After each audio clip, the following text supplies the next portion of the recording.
خط سبز و لب لعل و رخ زیبا داری، حسن یوسف دم عیسی ید بیضا داری.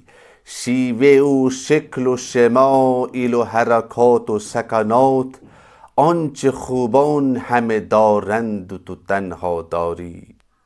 تیرا چہرہ تر و تازہ ہے، تیرے ہونٹ سرخ ہیں اور تیرا چہرہ بہت ہی خوبصورت ہے۔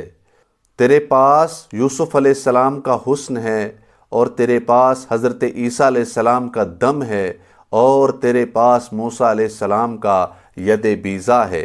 بہترین سیرت، بہترین صورت، بہترین عادات، بہترین خصائل اور بہترین حرکات و سکنات جو دنیا کے خوبصورت ترین لوگوں کے حصے میں آئی تھی، وہ ساری کی ساری اللہ نے تجھے عطا کی ہے۔ السلام علیکم ورحمۃ اللہ وبرکاتہ۔ ناظرین کرام، یہ غزل طوطی ہند حضرت امیر خسرو رحمۃ اللہ علیہ سے منسوب کی جاتی ہے، اور یہ غزل رسول اللہ صلی اللہ علیہ وسلم کی تعریف میں لکھی گئی ہے۔ چنانچہ اس غزل میں حضرت امیر خسرو رحمۃ اللہ علیہ رسول اللہ صلی اللہ علیہ وسلم کو مخاطب کر کے فرماتے ہیں کہ اے اللہ کے رسول، اللہ تعالیٰ نے آپ کو بہت حسین بنایا ہے، جیسے حضرت یوسف علیہ السلام کو بہت حسین و جمیل بنایا تھا، حضرت عیسیٰ علیہ السلام کو دم کا معجزہ عطا فرمایا تھا اور حضرت موسیٰ علیہ السلام کو ید بیضا عطا فرمایا تھا۔ یہاں پر انبیاء سابقین کے معجزات کا ذکر کیا گیا ہے، یعنی حضرت یوسف علیہ السلام کو حسن کا معجزہ عطا فرمایا گیا تھا اور حضرت عیسیٰ علیہ السلام کو دم کا معجزہ عطا فرمایا گیا تھا اور حضرت موسیٰ علیہ السلام کو ید بیضا یعنی سفید ہاتھ عطا فرمایا تھا۔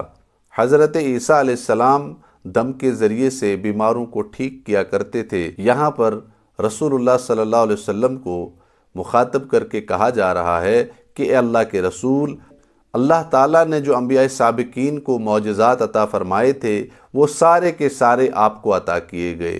آپ کو اللہ تعالیٰ نے حسن بھی دیا، آپ کو اللہ تعالیٰ نے دم کی تاثیر بھی عطا فرمائی اور اللہ تعالیٰ نے آپ کو ید بیضا کا اثر بھی عطا فرمایا۔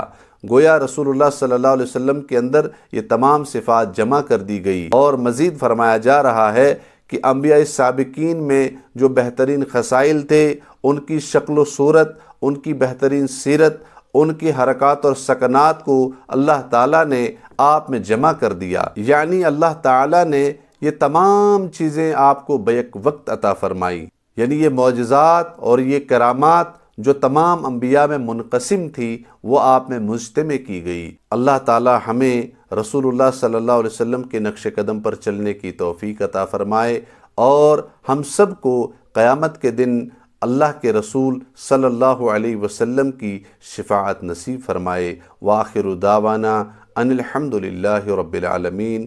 السلام علیکم ورحمۃ اللہ وبرکاتہ۔